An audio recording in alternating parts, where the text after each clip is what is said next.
Selamat datang kembali di konten Mikey Ball. Selamat sore menjelang malam untuk kita semua, dan selamat malam bagi kalian nanti nonton malam hari.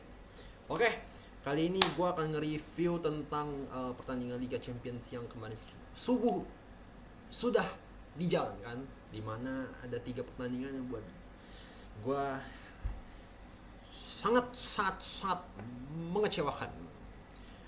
Tidak ada bagus-bagusnya nonton pertandingan kemarin, dimana gue nonton ada 3 dan tiga-tiganya sama-sama mengecewakan dari segi permainan terutama. Apa yang bisa diambil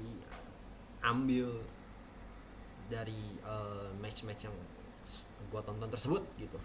Ada 3 sih sebenarnya, terutama yang gue masukin ke preview ya. Jadi gue mulai dulu dari Juventus Chelsea.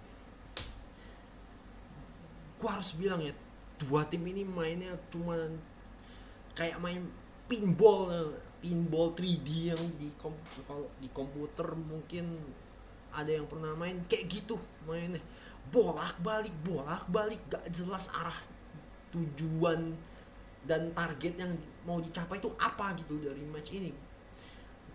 Gue sama sekali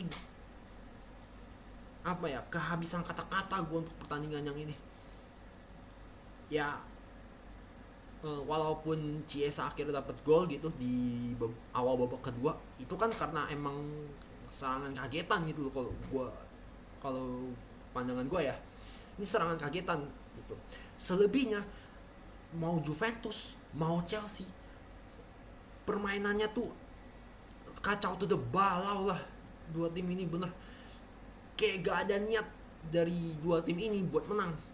Gak ada sama sekali intensi mereka untuk ambil resiko atau mengambil inisiasi serangan yang lebih gila lagi. Jadi pada akhirnya ya bola panjang doang, long ball terus, kasih crossing terus dan berputar-putar aja gitu. Sebenarnya Juventus sempat dapat beberapa peluang emas ya, cuman end passingnya Rabiot itu bener deh, ini Rabiot ini bener-bener salah satu midfielder tersampah era sepak bola modern abad 21 ya gitu. Bener deh, ini pemain dari passing aja tuh nggak tahu ya, ini pemain kayak bocil 5 tahun baru kena sepak bola, tau nggak. Jadi ya, passing udah dikit lagi, passing kunci untuk untuk pemain yang udah siap. Kalau nggak salah si siapa ya, si Chiesa ya kalau nggak salah, atau siapa gue lupa. Persis sebelum mau dikonversi jadi gol. Bener deh, ini mainnya Juventus juga asli. Gue ini sih, gue bener-bener ya, untuk pertandingan ini ya, kalau bisa kata-kata mau Juventus dan juga Chelsea gitu. Kelemahan Chelsea di lini tengah tuh untuk gue makin kelihatan, terutama dari segi lebih-lebih dalam pengambilan keputusan sih buat midfieldnya gitu. Kalau yang gue lihat, dan juga permainannya itu ya, gue tahu sih memang mungkin konsennya Tuchel adalah untuk ambil gol secepat mungkin lah gitu. Tapi gue lihat dari cara mainnya mereka dengan 3-4-3 aja udah usang banget gitu loh. Begitu banyak kesalahan yang pemain ciptakan, dan juga Lukaku ini ya dengan 3-4-3 ya nggak akan seefektif kalau bermain dengan ya 3-5-2 atau yang lebih bagus lagi 4-2-3-1 gitu. Karena 3-4-3 ini kan konsentrasinya Tuchel adalah counter attack. Sementara di dalam menjalankan counter attack, lu mesti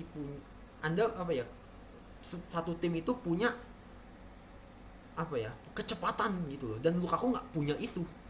Dan pada akhirnya ya Lukaku udah kayak membatu di pertandingan itu, benar-benar sepanjang pertandingan kayak membatu. Gak ada peran dari Lukaku yang benar-benar membahayakan gitu.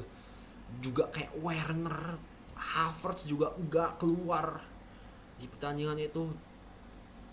Kalau nggak salah dia ada masang Kovacic juga ya. Aduh, Kovacic juga nggak banget gitu. Jadi ya untuk gue nih pertandingan, this is one of the most disappointed match I ever watched for in the group stage of UCL. Bener, ini mostly disappointed banget buat match ini. Oke, kita pernah ke yang kedua, MU versus Villarreal. Sama juga, gue juga ngeliat ini pola mainnya sama aja kayak Juventus Chelsea gitu. Terlalu banyak long ball dan terlalu banyak salah passing dari kedua tim ini. Ya memang sih jadi seru sih, tapi gue liat pertandingan aja gue bosen, terus akhirnya gue lipir lagi ke pertandingan lain, ya sama aja. Jadi ya gue nggak jujur gue gak impress juga sama MU bener untuk kemarin lawan Villarreal itu. Mainnya tuh aduh, tidak membuat gue terkesan. Bruno Fernandes tenggelam dalam laut, terus Paul Pogba dihisap pasir gurun kayaknya.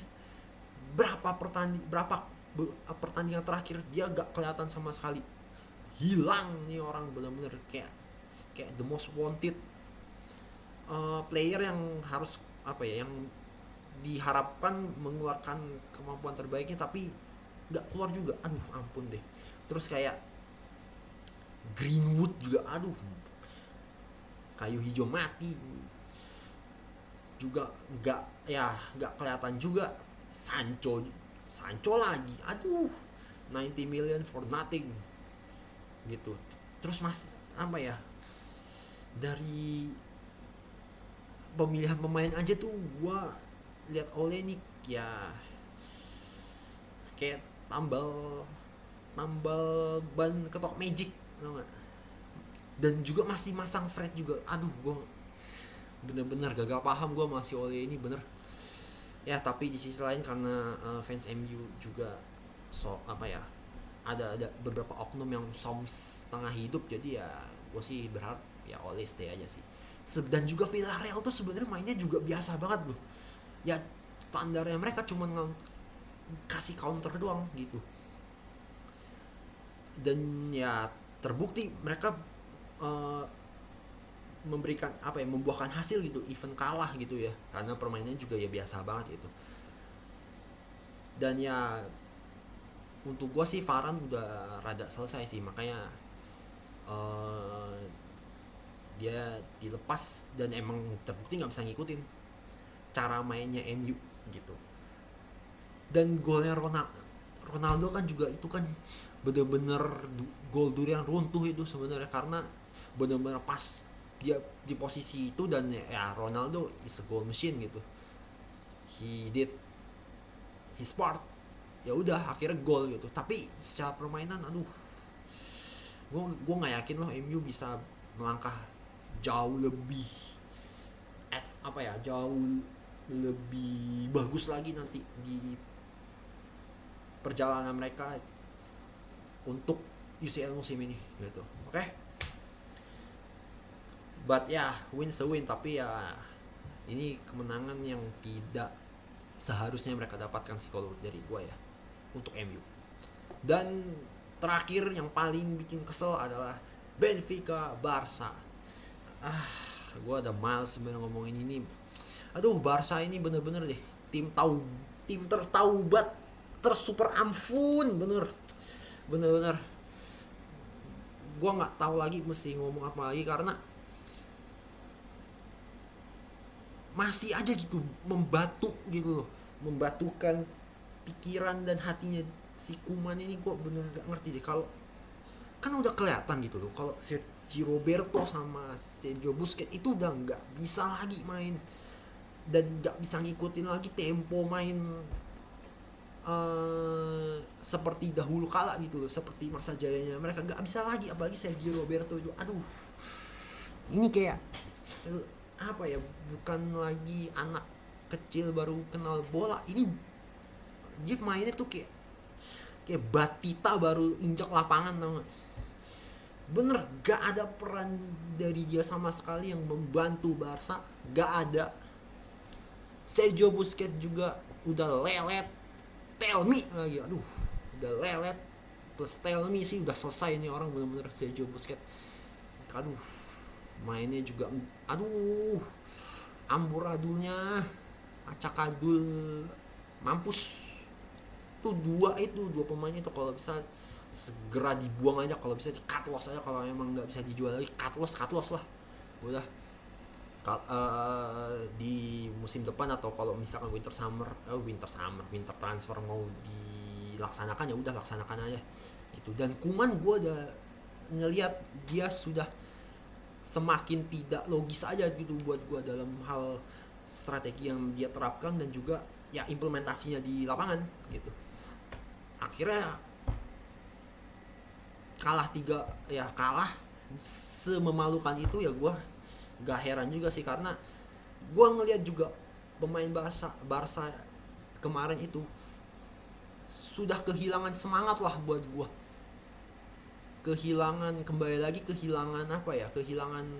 inspirasi mereka, kehilangan moralnya mereka untuk menghadapi tantangan di UCL musim ini, maksud gue ya gitu. Terus gue juga bingung kenapa Pique harus diganti sama si siapa ya, gue lupa, tapi yang jelas Pique diganti sama si Gavi ya. Gue bingung kenapa harus diganti gitu loh. Udah tahu ya, gue sih ngeliat emang Pique juga mainnya jelek sih di pertandingan itu, tapi untuk ngeganti sampai out of diganti sama pemain yang nggak sesuai gitu ya. Gue tahu sih mungkin mau tarik Frankie De Jong ke belakang, tapi it doesn't help anything gitu, doesn't change anything at the match gitu. Dan masukin Ansu Fati di menit 70 itu, lu kata Ansu Fati dark magician apa, kayak di Yu-Gi-Oh sama Yami Yugi, tek tiba-tiba menang gitu, kayak kartu dark magician gitu. Gue nggak ngerti. Emang ini pelatih sumpah deh, kalau buat gue lebih baik segera mundur aja kalau terus begini, karena gue jujur gak yakin kalau kayak Aguero, si Dembus atau si Ousmane Dembele datang kembali lagi ke tim utama, Kuman bisa memanfaatkan materi pemain yang dia udah punya. Gue gak yakin sih sekarang, semakin tidak yakin malah. Gue memang awalnya percaya sih bahwa Kuman bisa, tapi melihat bahwa proses yang sudah berjalan ini ternyata tidak mampu untuk dia ubah, tidak mampu untuk dia tuntaskan tugasnya gitu. Ya membuat gue jadi ragu juga untuk bisa bilang kalau Kuman bertahan di Barca gitu. Jadi ya gue nggak tahu sih, mungkin harus dilihat lagi lebih jauh gimana nanti kabar soal Barcelona, apakah akan segera diganti oleh Laporta apa enggak gitu. Ya let's see the recent updates of FC Barcelona for more information. Ya, karena sebenarnya ada beberapa kandidat sih sebenarnya yang udah muncul, dimana ada Xavi, ada Andrea Pirlo. Gue juga bingung kenapa Andrea Pirlo harus masuk ke daftar kandidat pelatih Barca ya, padahal mainnya juga dari segi implementasi strategi dan segi permainan juga ini gue bilang nggak cocok gitu sama Roberto Martinez yang sudah lama santer terdengar, tapi ada beberapa calon lagi, contoh Marcelo Gallardo yang merupakan pelatih dari River Plate. Dan gue sih pernah sedikit ngeliat sih ya, cukup sukses di River Plate, tapi gue nggak tahu apakah strateginya bisa diterapkan di kompetisi Eropa sekeras UCL. Terlebih-lebih harus menerapkannya di klub sebesar FC Barcelona gitu. Tapi ditunggu aja kabar dari FC Barcelona sendiri seperti apa, dan itu patut ditunggu sih. Apa langkah berikutnya lah yang mungkin akan diambil. Oke, itu aja mungkin review gue tentang UCL tadi, yang mana ya tim tertahu buat super ampun lah ini Barca bener. Ya kalau bisa mendingan gak usah main di Eropa dulu deh untuk musim ini, benerin udah, let's get ready for the next season aja. Oke, terima kasih yang udah nonton, dan sampai ketemu lagi di konten Mikey Ball berikutnya. Capek aing teh lur, super bangke emang.